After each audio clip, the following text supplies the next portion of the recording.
As a people, we Americans are generally problem solvers. Our history is one of confronting and overcoming challenges, and that is especially true with respect to threats to our freedoms and our security. Time and again, generation after generation of American patriots have heeded the call to protect this country and its people from ideologically driven and other dangers. We must now do so once again if the United States is to defeat the most serious and imminent of such dangers in our time, the Islamist doctrine of shariah and the efforts of its adherents to impose it worldwide on Muslims and non-Muslims alike through violent means or by stealth. This final part of our course offers insights into ways in which we can all help do just that. The urgency of such efforts was only increased by the visit conducted in early April 2012 by an official delegation of the Egyptian Muslim Brotherhood's Freedom and Justice Party. This tour was characterized by the Washington Post as a, quote, charm offensive, unquote. It was mounted by skilled Brotherhood operatives who met with Obama administration officials, legislators, the press, and policy organizations like the Al-Walid bin Talal Center for Muslim-Christian Understanding. In a number of these interactions, they were embraced by fellow Islamist leftists and others who Lenin would have described as useful idiots, individuals uninformed and or unconcerned about the true toxic nature of the Ikhwan to the U.S. Constitution, government, and free society.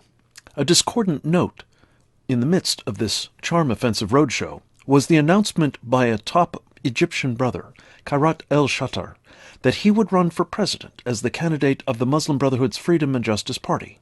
He will likely be an influential force in Egypt, even if he is ultimately precluded from standing for office.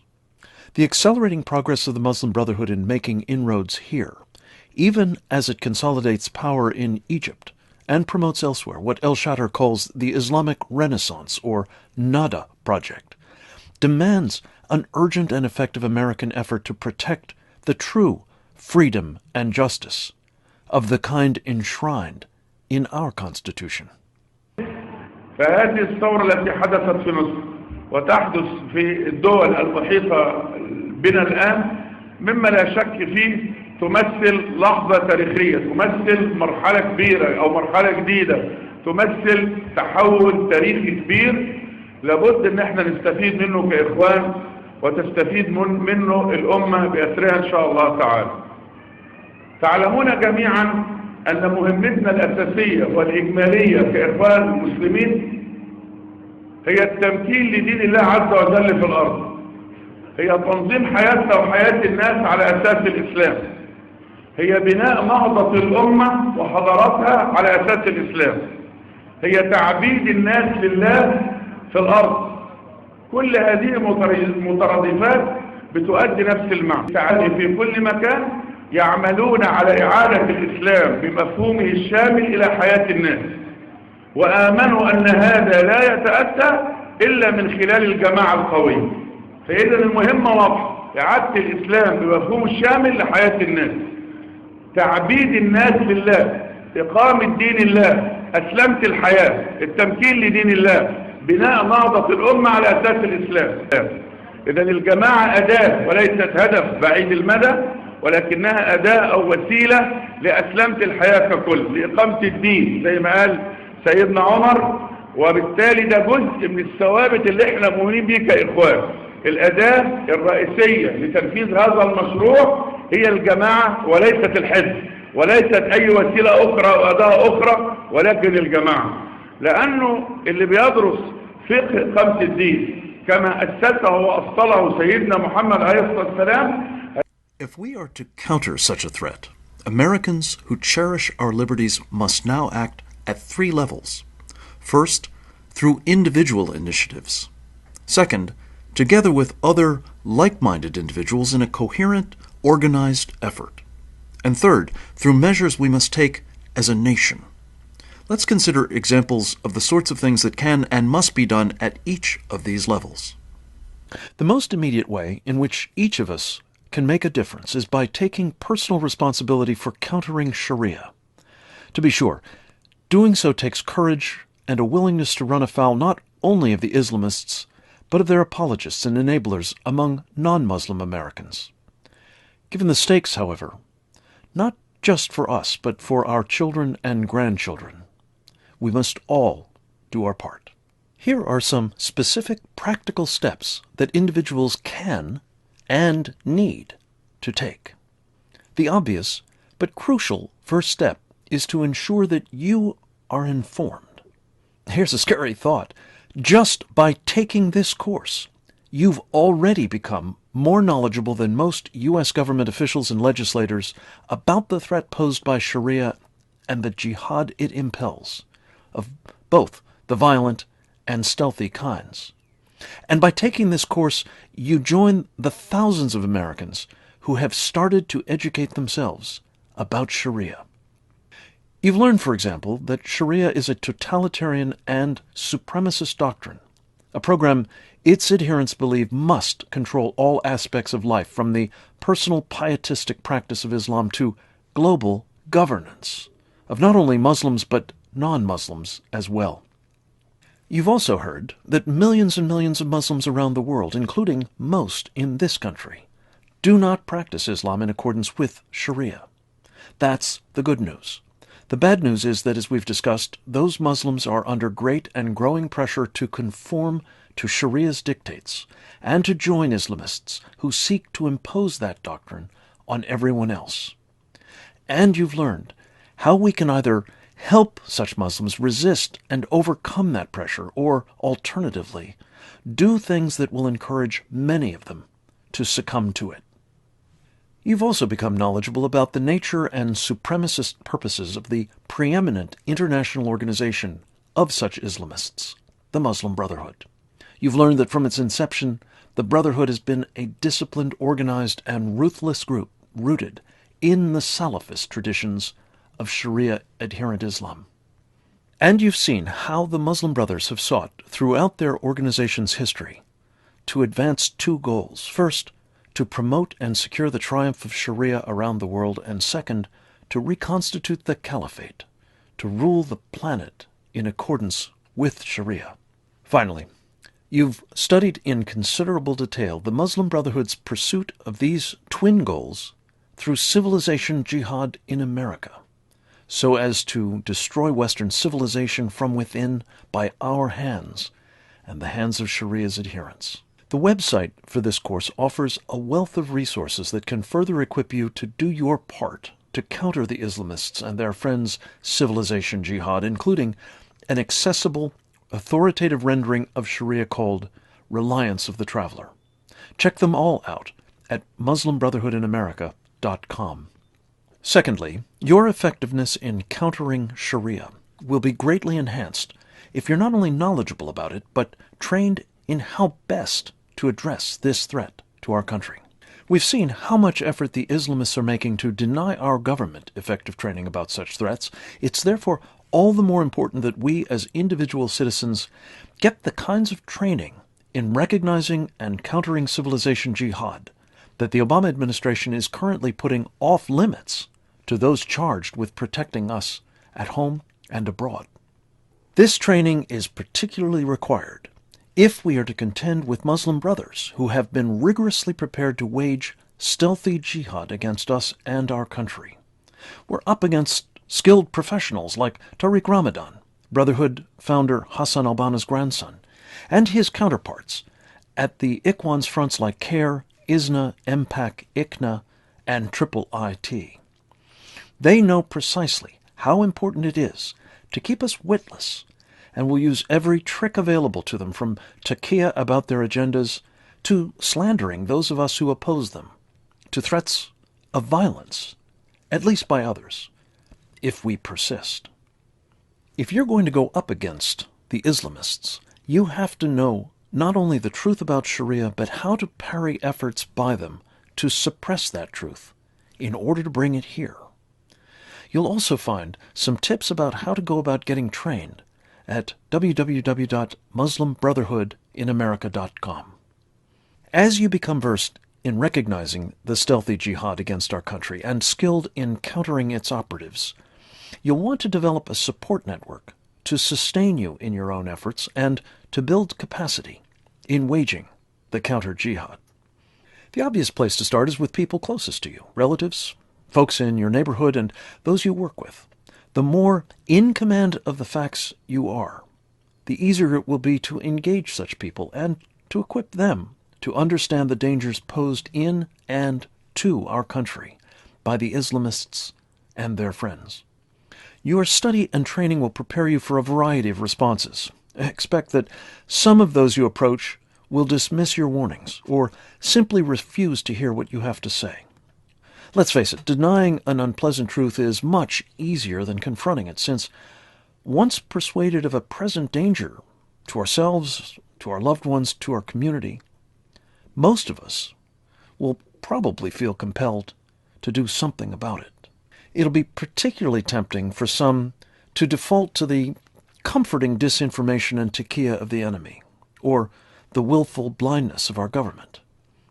They may, as a result, insist we only have to be worried about Al-Qaeda or perhaps other violent extremists. At a minimum, they may simply fear being branded an Islamophobe or racist and find it easier to see you as such, as a pretext for not addressing the information you're sharing with them. Don't be too harsh on these folks, especially if you have to live or work with them. Be patient. They may get it over time, especially as the malevolence of the Muslim Brotherhood and its allies becomes more unmistakable elsewhere. For the moment, it will probably be enough to impress upon them what the Brotherhood civilization jihad has in store for us here, and what that will mean for the America we will leave to our children and grandchildren.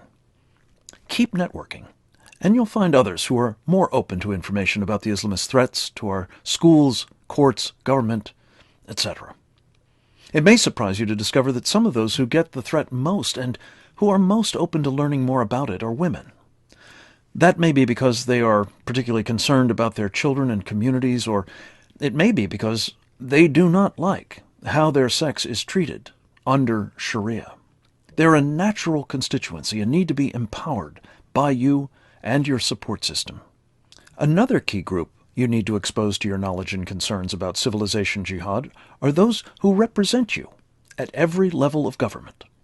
You have the right to ask those who represent you and those charged with public safety to learn what you have discovered about the civilization jihad, why you're concerned, and that you will hold them accountable.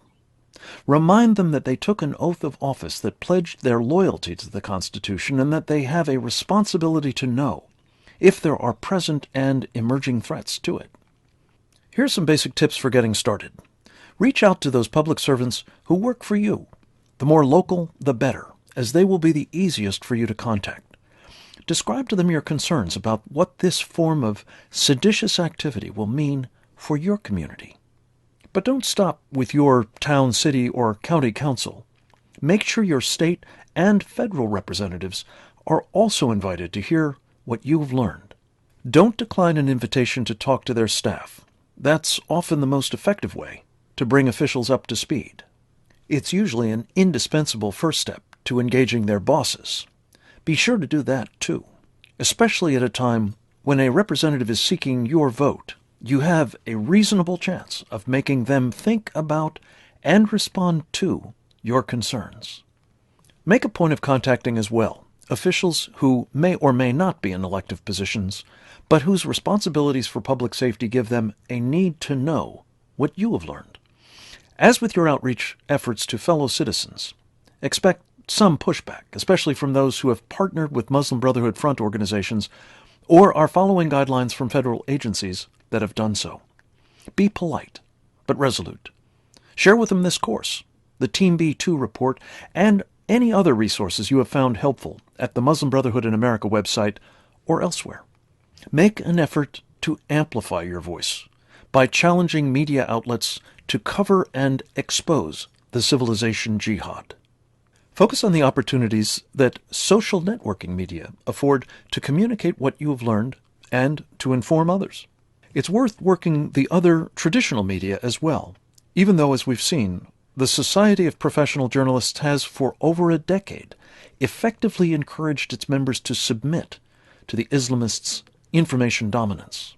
In the final analysis, there's only so much that we can do as individuals. It's important that we do those things, but then, if possible, that we join forces with others in a larger support network. Your impact in countering Sharia and the civilization jihad will be maximized if you're part of an effective team. You can achieve strength in numbers fastest by becoming part of one or more of the myriad terrific groups already working to counter Sharia. A list of some of them can be found at MuslimBrotherhoodInAmerica.com. Of these, several are national organizations, others are regional or state-based. But even the bigger groups often have local activists. There may already be somebody working on these issues in your community.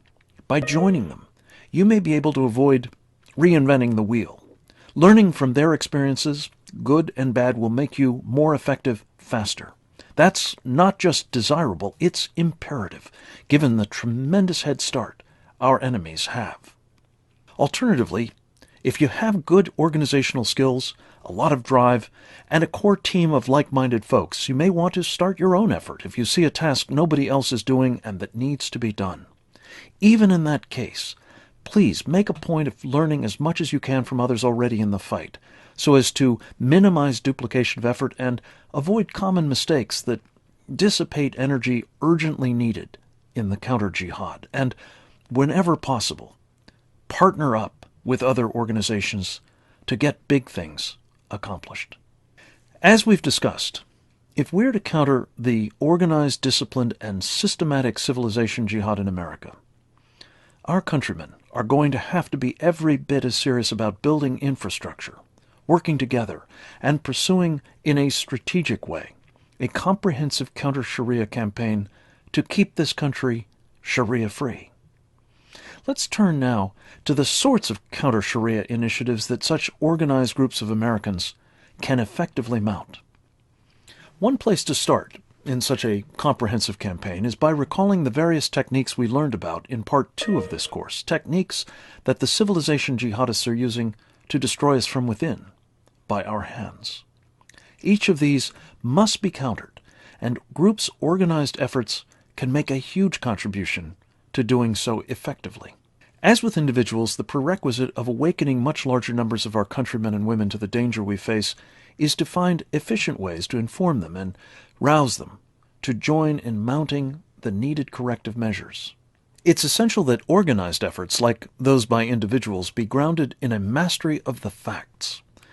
After all, the Muslim Brotherhood and their friends are trained to seize upon and exploit any misstep, especially those that play into the Islamists' false narratives of victimhood in the face of rampant Islamophobia and phony claims that Muslims are being denied the right to practice their religion. Remember what you've learned in this course and use it to help others become more knowledgeable too. The Islamists' Sharia is really about power, not faith. Marshal your facts. Make sure that others speaking on your behalf and representing your organization maintain message discipline, and you'll have a decisive impact in the counter-jihad. As we've seen, the civilization jihadists are determined to impose what amount to their blasphemy laws upon us by prohibiting our freedom of speech if it offends them. We can't let them get away with such an assault on our Constitution and rights. Even in the absence of the sort of formal ban the Organization of Islamic Cooperation is trying to get the Obama administration to establish here, the Islamists want to use our civil liberties, specifically freedom of religion, and the coercive power of political correctness to silence any criticism of what is, in fact, a seditious power grab. Our approach to free expression in the face of civilization jihad must be informed by a few basic principles.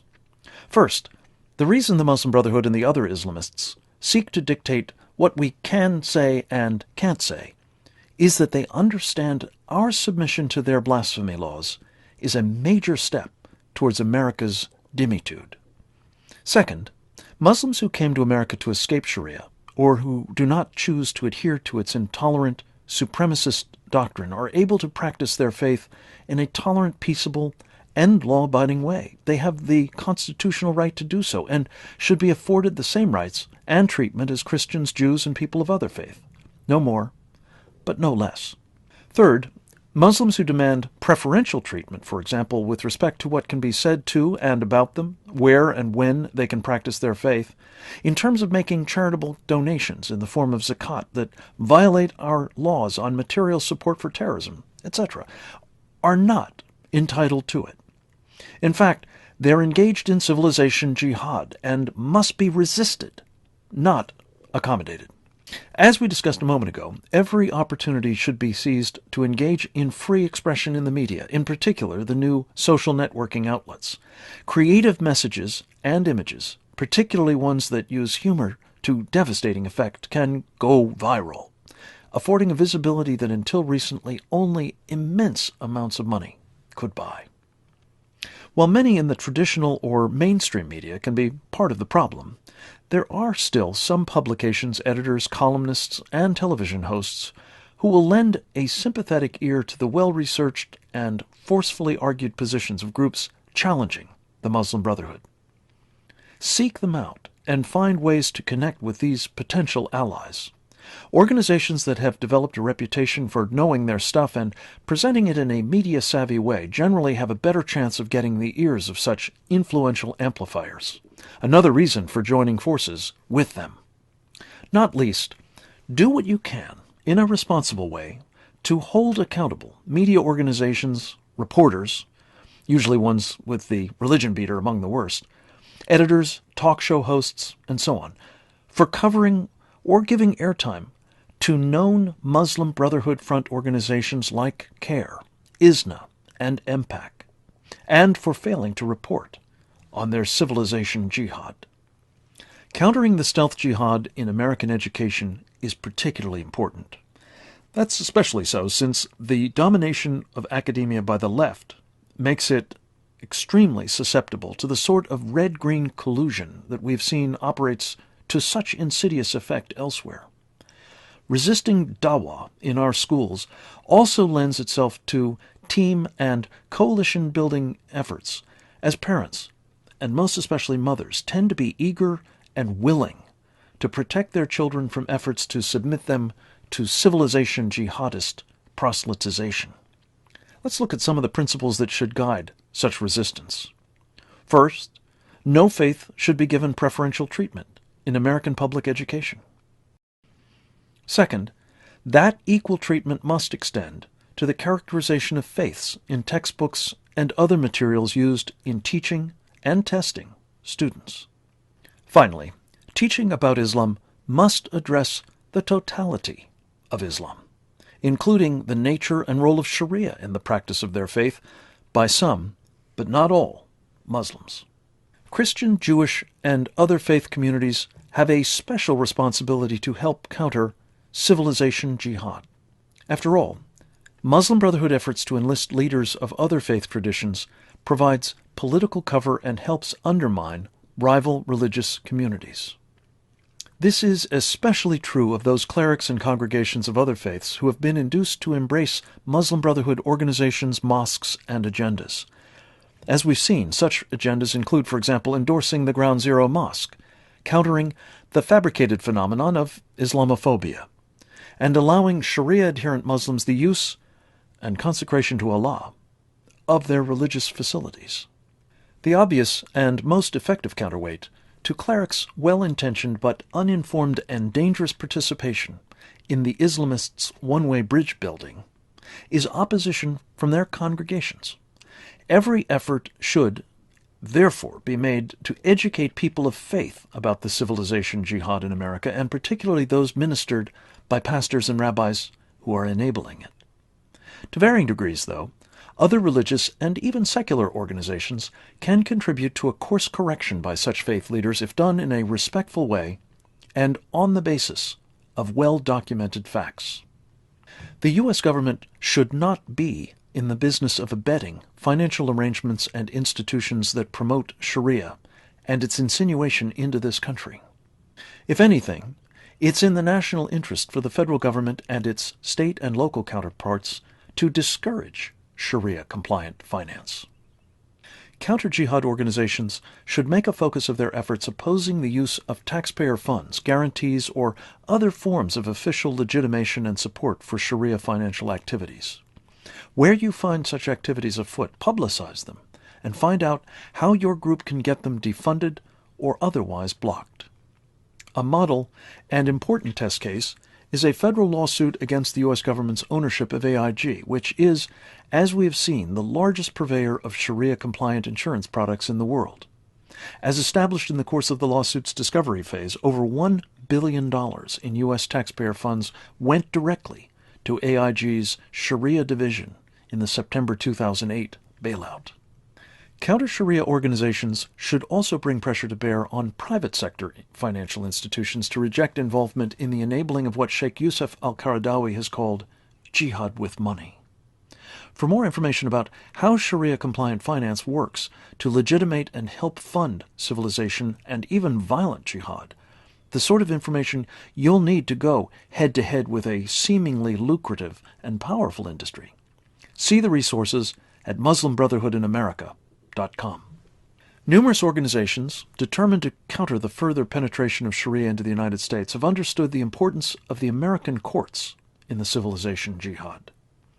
They've understood that while Sharia is a particularly toxic example of foreign laws hostile to our Constitution and the rights it guarantees, it's just one of many being introduced into American jurisprudence. Pursuant to its Article 6, the U.S. Constitution must prevail where there might be any conflict with other foreign laws, including Sharia. That assuredly has to be the case where fundamental rights are involved, including those of women and children who do not enjoy the same liberties under Sharia that they do in our constitutional republic. Such groups have joined forces across the country to support the legislative initiative known as American Laws for American Courts. A copy of this model legislation can be found at MuslimBrotherhoodInAmerica.com. 3 states have already adopted versions of this model, and its constitutionality has yet to be challenged in court. Because it serves as an important bulwark against Sharia, among other anti-constitutional foreign laws, it's being strenuously fought by the Muslim Brotherhood and its allies. Check out the website's links to organizations that are fighting to ensure that American laws govern in your state's courts, and lend them your support. This course has presented myriad examples of officials in various agencies and legislatures across the country who are failing to counter and, in some cases, are actually aiding and abetting the civilization jihad being waged in America by the Muslim Brotherhood and its allies. They must be held accountable for such behavior and discouraged from engaging in it in the future. Counter-Sharia groups and organizations can help enormously in achieving such behavior modification. As we've seen, the Muslim Brotherhood's explanatory memorandum and phased plan for its execution place a priority on penetrating America's civil society and governmental institutions as part of its civilization jihad. No less a priority must be placed on countering such subversive operations. It is absolutely imperative that elected officials and other leaders be challenged about what may be, at best, their ignorance about Sharia, the Muslim Brotherhood, and the stealthy as well as violent forms of jihad in which the Ikhwan and its friends engage for the purposes of our destruction. At worst, they are an even bigger part of the problem because of their active support for those perpetrating the civilization jihad, and/or their enablers like Grover Norquist. In short, we must get to the bottom of the civilization jihad in America, fully exposing its seditious goals and the extent to which they are being achieved here. The U.S. government has various mechanisms, including congressional investigative capabilities and judicial processes, to illuminate the enemy within and, where necessary, to initiate corrective action. This country's citizens and counter-jihad organizations can play a critical role in inspiring, informing, and ensuring quality control in the performance of such mechanisms, especially if effective use is made of new and traditional media to amplify their message and maximize their influence. Finally, let's consider the sorts of steps that Americans must take as a nation if we are to ensure the survival of our constitutional republic in the face of the Muslim Brotherhood and its concerted efforts to impose shariah here by destroying us from within. These are illustrative examples of the sorts of measures that would make a difference. Many more could be mentioned and should be undertaken. These represent good places to start, however. Let's review each in turn. Typically, office holders across the land take oaths of office. These amount to solemn, unqualified, and open-ended pledges to conform to and protect the Constitution of the United States. Implied is an obligation made explicit in many such oaths sworn at the federal level, namely, a promise to safeguard that foundational document against all enemies, foreign and domestic. In light of the widespread and voluntary acceptance of such an oath by our officials, there is an obvious and strong basis for demanding that they fulfill it with respect to the enemy within, the Muslim Brotherhood and other Islamists. Put simply, if our officials will simply do what they have promised to do, the job of countering civilization jihad will be made considerably easier. Specifically, to the extent that our elected and appointed officials live up to their promises, by wielding the power of their offices effectively, they can make a very appreciable contribution to the outcome of what might best be described as the war for the free world. Remember, they are obliged to do so under oath. The first step is for our leaders to know the enemy we face in that war, the Muslim Brotherhood, and others who seek to impose shariah here and elsewhere. As the Joint Chiefs of Staff's former expert on this threat, U.S. Army Reserve's Major Stephen Coughlin observes, this is not something that is simply desirable. Officials with responsibility for national and homeland security, law enforcement, and public safety have a professional duty to know. Just as a doctor, lawyer, or other professional has the responsibility to master their chosen profession to an objective standard of competence, the government's national security practitioners have an obligation to know the enemy and be aware of the threat. Next, our leaders must inventory what they can do, using the powers of their respective offices to counter our enemies. Finally, they must use those powers to decisive effect. Under the circumstances, nothing less will do to fulfill their public promise. Next, it's past due that the State Department or Congress move swiftly to formally recognize the very real ideological threat posed by the Muslim Brotherhood. From what we've seen in previous parts of this course, the Obama administration is unwilling to do this. As a nation, Americans therefore must demand this of their representatives in government, to take up this task in the United States Congress. It would obviously greatly facilitate both public understanding of the danger posed by the Muslim Brotherhood and the needed marshaling of government resources to counter it if the organization were officially designated as a threat. It's possible to designate the Brotherhood as a terrorist organization on the grounds that its Palestinian franchise, Hamas, has already been designated as such. There is a precedent. The so-called People's Mujahideen of Iran, or MEK, has, like the Muslim Brotherhood's Palestinian branch, Hamas, been officially designated as a terrorist organization. That same designation was applied to the MEK's umbrella group, the National Council of Resistance of Iran. Thus, the designation of Hamas as a terrorist group should apply as well to its parent, the Muslim Brotherhood. This connection gets around the argument that the U.S. government currently defines as terrorists only groups that are currently engaged in violence, not merely supportive of it when practicable. But the Muslim Brotherhood should qualify, since even as it promotes itself as nonviolent, while cultivating relations with sympathetic segments of the U.S. government, think tanks, and the press, it has clearly allowed its subsidiary branch, Hamas, to engage in violent terrorist acts. Alternatively, the Brotherhood could be identified as a hostile foreign power. This is appropriate, since, as we have seen, the nature and mission of the Brotherhood is indisputably hostile to America. Either way, U.S. tax dollars should not be made available to the Brotherhood. It is, for example, simply outrageous that Secretary of State Hillary Clinton on March 22, 2012, waived restrictions imposed by Congress on military assistance to the Muslim Brotherhood-dominated government of Egypt. Worse yet, in a departure from normal practice, the Obama administration made the full $1.5 billion available at once, without conditions.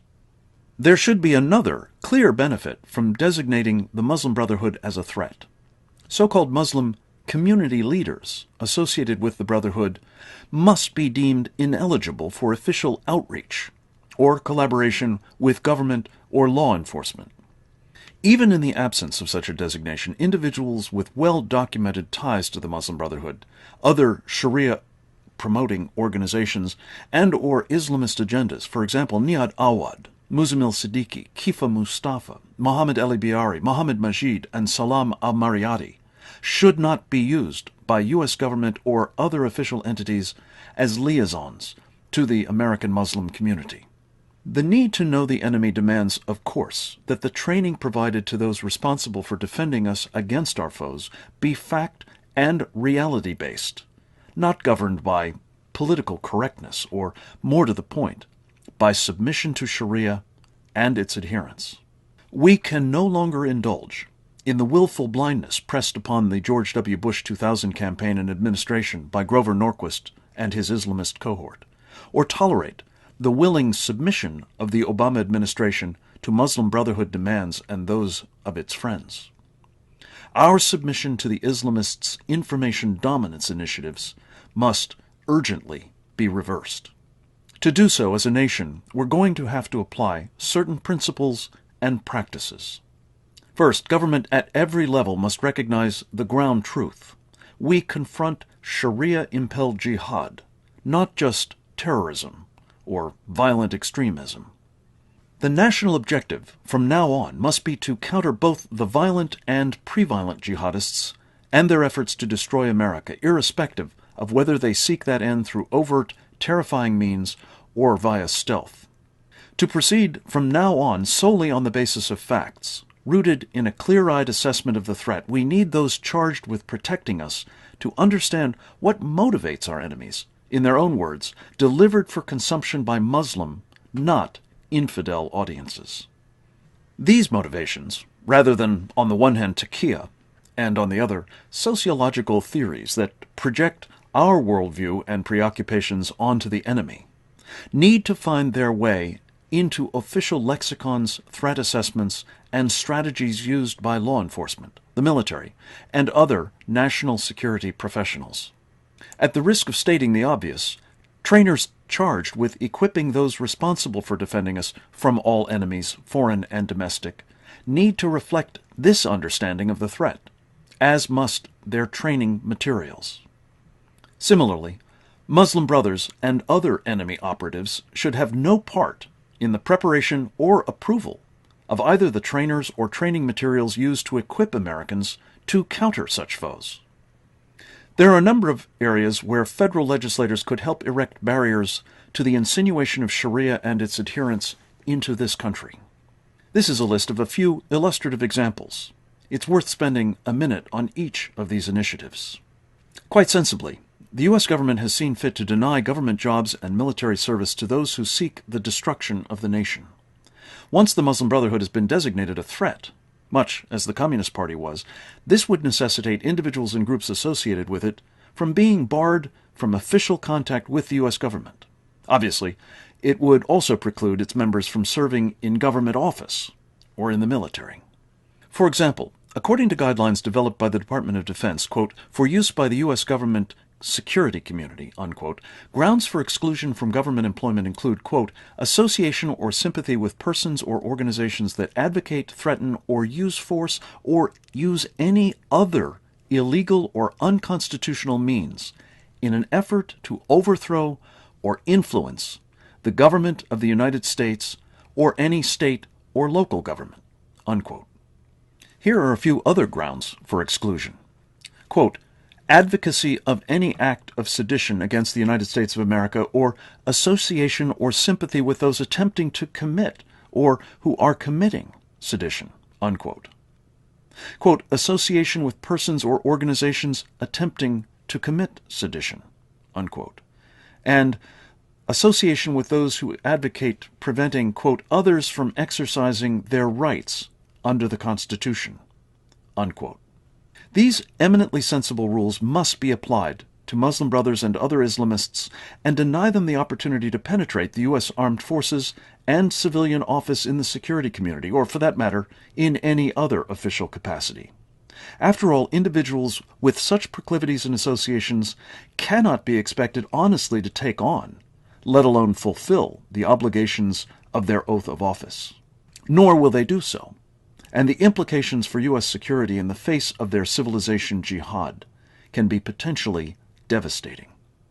Next, Americans must make it clear that they don't want their tax money involved in the participation or promotion of Sharia-compliant financial transactions.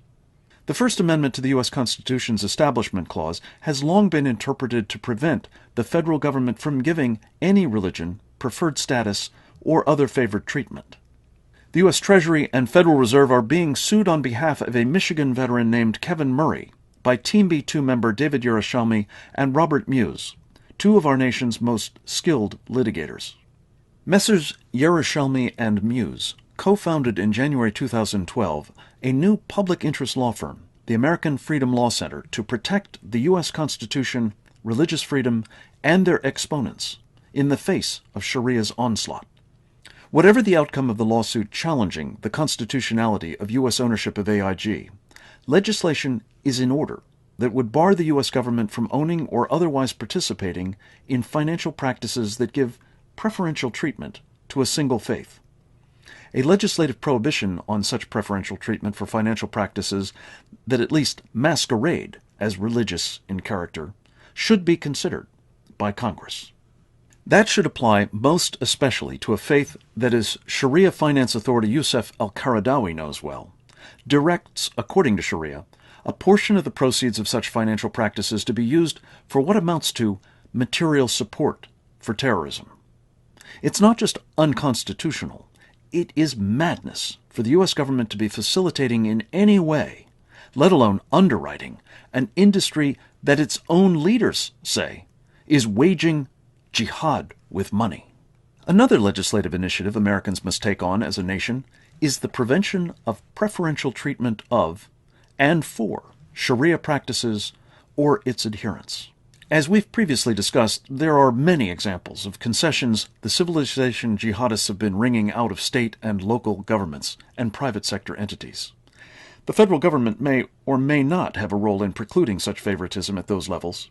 It certainly can establish the principle that it is inconsistent with the intent of the framers of the Constitution and thereby, at a minimum, discourage it. This would include concessions like footbaths and prayer rooms in public spaces at taxpayer expense, the Muslim holiday of Eid as a paid holiday, Muslims getting time off for prayers and for making the religious pilgrimage of the Hajj enshrined as a rite, the building of triumphalist mosques or Islamic centers like the one at Ground Zero in New York, cabbies refusing service to the blind, as Sharia considers their seeing eye dogs unclean. This course has documented how the threat posed by the Muslim Brotherhood civilization jihad is being compounded by the continuing admission into this country as visitors or permanent residents of still more Sharia-adherent Muslims, including Saudi-trained imams and unassimilable refugee populations. Attorney James Edwards, a fellow of the Center for Immigration Studies, noted in September 2005 in a Center white paper entitled Keeping Extremists Out, The History of Ideological Exclusion and the Need for Its Revival, that there is ample precedent for excluding would-be visitors or permanent residents who adhere to Sharia's seditious doctrine. As Mr. Edwards put it, quote, excluding and removing aliens who exhibited unwanted characteristics has been traditional American practice.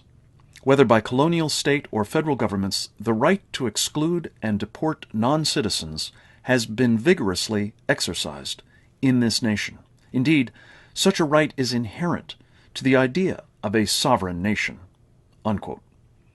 Most recently, during the Cold War, the U.S. government recognized the danger of admitting not just members of the Communist Party, but individuals, quote, in any way connected or associated, unquote, with it.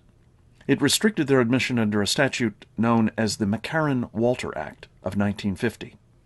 What is more, that act barred those who, quote, ever knowingly aided or supported the Communist Party directly or indirectly through another organization, unquote.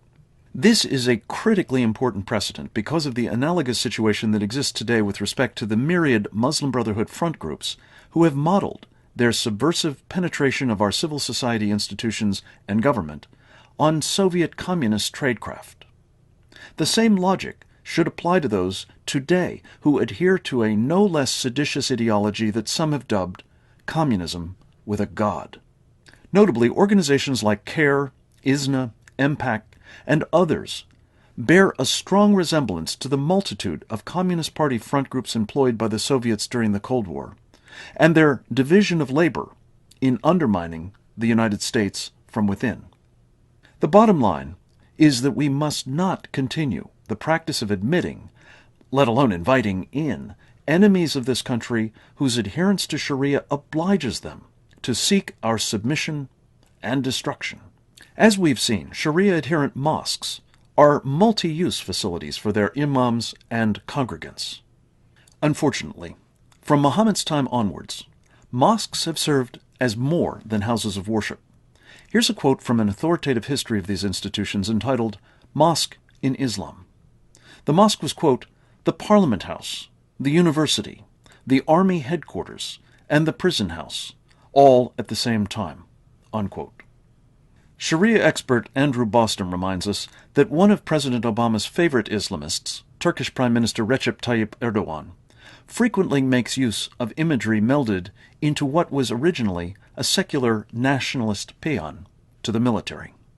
As we've learned, two studies, one a 2007 analysis by two senior analysts in the New York Police Department's Intelligence Division, Mitchell Silber and Arvin Bhatt, and the other, a 2011 investigation by Mordecai Kedar and David Yerushalmi, have documented an alarming fact. Sharia-adherent mosques in this country are being used to promote and, in some cases, train for jihad. The United States must not allow mosques to be used as platforms for sedition. To the extent that imams and their facilities are being used to advocate Sharia in America, they are promoting seditious activity, which is against the law. And the law in the land must be enforced. If necessary, it must be amended to ensure that it is not possible for institutions to get away with engaging in seditious activity simply by presenting themselves as religious in character. No-go zones are enclaves where a foreign and unassimilated population essentially excludes all others and establishes hostile environments into which the local or national governments fear to assert their authority or even enter. As a nation, we need to resist the de facto emergence of such regions in America, where the Constitution is not enforced. As we've seen, Europe is now riddled with what amount to no-go zones. As a practical matter, the laws of the land, including burqa bans, cannot be enforced there without the risk of precipitating violent unrest and calls for a defensive jihad, an invitation to attacks on the interest and people of any nation that might try to restore their sovereignty. Unless we act, this country will be next. Such no-go zones here, and the inevitable establishment within them of Sharia, would violate our founding document's Article 6, which defines the U.S. Constitution as, quote, the supreme law of the land, unquote, in America. Already, communities like Dearborn, Michigan, and others in, for example, Maine, Minnesota, and Tennessee, where Somali and other Muslim refugee populations have been settled, are manifesting signs of separatism and aggressiveness towards their non-Muslim neighbors that are precursors of the no-go zone phenomenon. So are compounds associated with a group styling itself Muslims of America, or Jamaat ul-Fukra.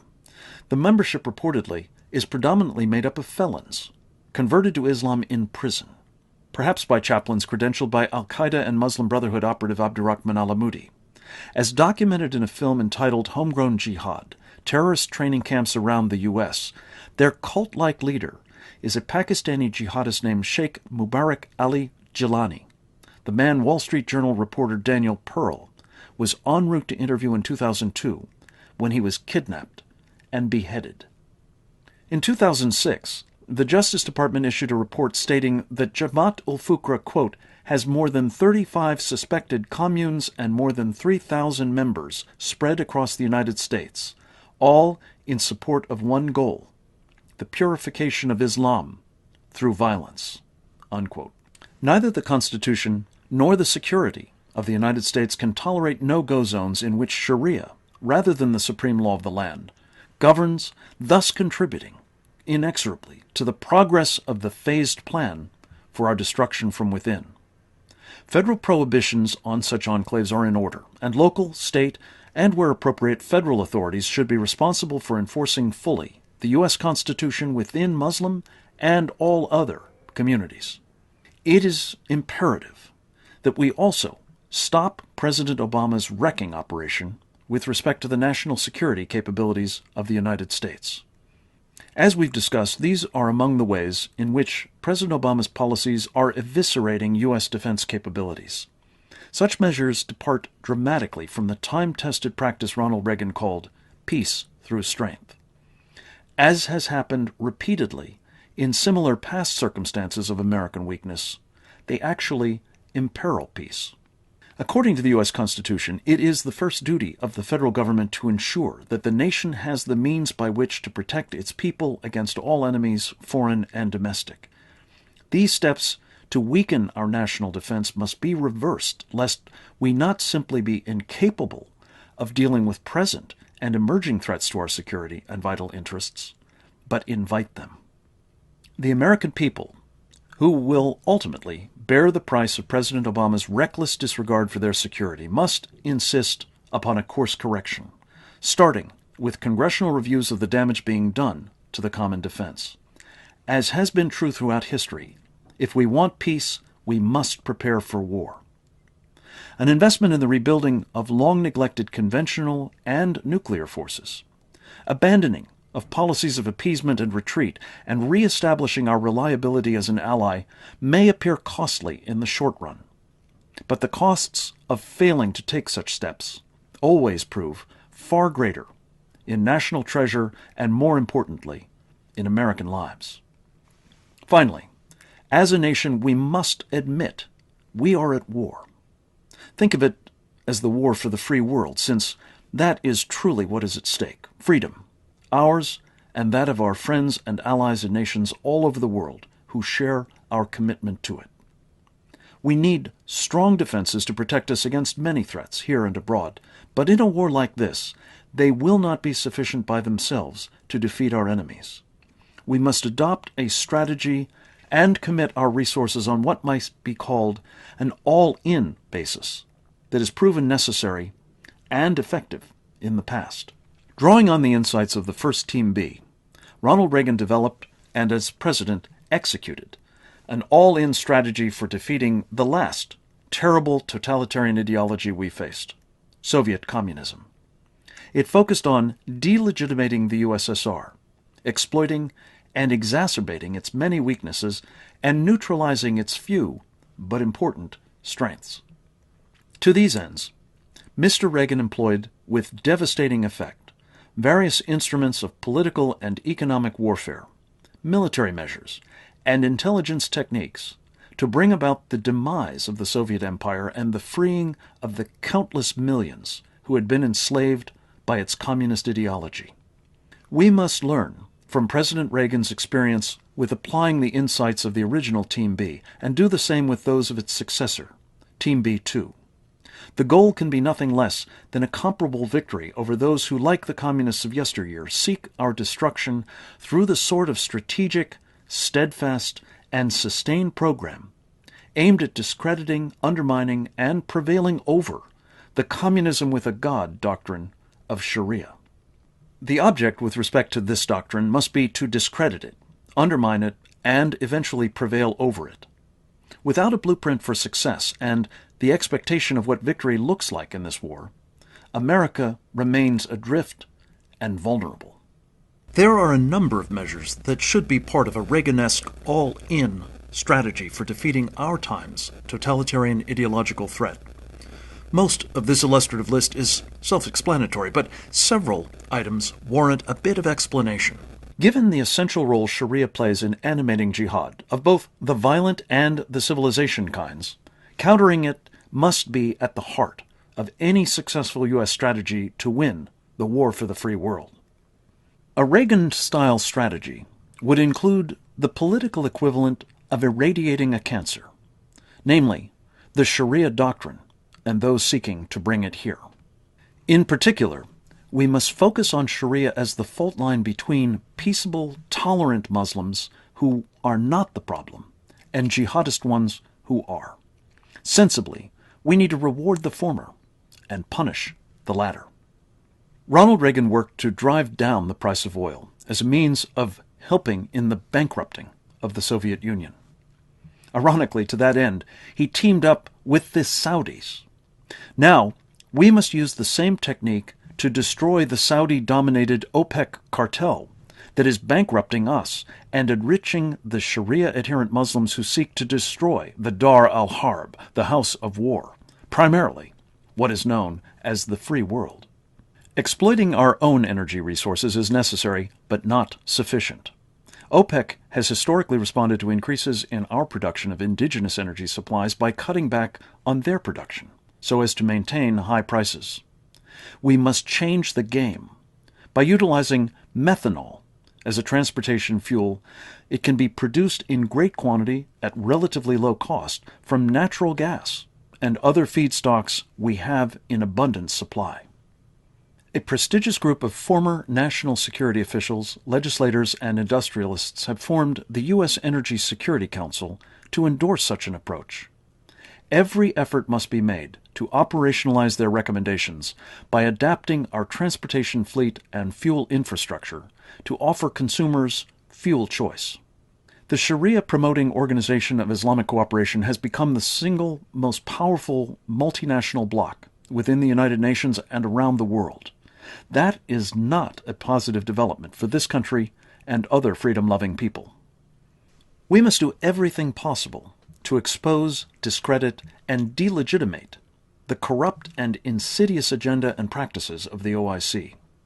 The goal should be the group's dismantling, or at least its neutralizing as a political force, a measure that would be aided incalculably by obstructing its principal funding source, the oil revenue lifeblood that sustains the economies of its OPEC members.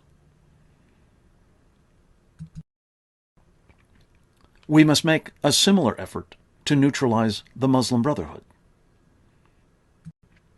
President Reagan used a variety of instruments to challenge the legitimacy of the Soviet Union as an essential element of his strategy aimed at destroying it and breaking up its empire. We must do the same with the Muslim Brotherhood by exposing its true nature and that of its Sharia agenda, thwarting, not assisting, its efforts to obtain power elsewhere and blocking its penetration of our own country. At present, non-Muslim nations that are unfriendly towards the United States, if not currently our enemies, face few, if any, costs for helping Islamists wage jihad against this country and the rest of the free world. Perhaps in no other area are there more opportunities for an all-in strategy for countering Sharia and the jihad it impels than with respect to the assistance the Muslim Brotherhood, the Iranians, and other Islamists receive from states that do business with the United States. For this purpose, pages should be taken from President Reagan's playbook, starting with National Security Decision Directive 75, the once highly classified blueprint for the takedown of the Soviet Union. We have ways to exact costs from those who arm, underwrite, protect, and otherwise enable the jihadists and their sponsors. And, as necessary, we must utilize them against Putin's Russia, Communist China, and other dictators, like the Castro brothers in Cuba and Hugo Chavez in Venezuela. It's appropriate to conclude this course where we began, with an inspiring insight into the threat we face from Sharia and the need for concerted responses to it by our countrymen and women, as individuals, as members of organizations, and as citizens coming together in national efforts. Lieutenant General William Jerry Boykin, who co-led the Team B2 initiative, leaves us with this important call to action. In 1776, the people in the colonies faced an all-or-nothing situation. It was either freedom or tyranny. They had to win the revolution. In World War II, the entire world faced the same choice, tyranny or freedom, as we defeated Imperial Japan and Nazi Germany. Today we're facing a threat that is probably as great as it was in 1776, and that is the threat from the Muslim Brotherhood and all its front groups in America. They pose a huge threat to our Constitution, to our way of life, to our future. Again, it's tyranny or freedom. Now is the time for Americans to wake up and act. We need to hold our members of Congress accountable for being truthful about the dangers posed by the Muslim Brotherhood in America. We need to hold leaders at all levels accountable. And as individual Americans, we need to understand just how serious this threat is, and each of us needs to get involved in turning this back and saying, our Constitution will stand. We will not live under tyranny. You've now been exposed to an enormous amount of information about a threat that, as I said at the very outset, too few Americans are even aware exists. As a result of this course, we hope to have equipped you not only to understand the nature and implications of the totalitarian supremacist Islamist doctrine of Sharia. You've learned what to look for with respect to the Muslim Brotherhood, its front groups and other Islamist organizations and their enablers. In particular, you have been read in on what their various techniques are for insinuating Sharia into our country to the extreme detriment of women, other religious communities, homosexuals, apostates, artists, and the freedoms these groups and the rest of us enjoy under our Constitution.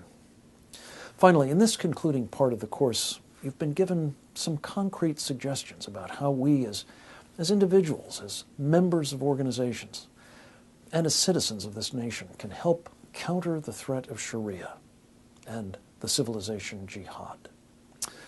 We're of course under no illusion that doing so will be easy. Our enemies have a considerable head start in organizing to defeat us. And by using religion as a cover for what is fundamentally a subversive political program, they've already made great strides in destroying us from within by our hands. Still, we have as a nation done much harder things than this.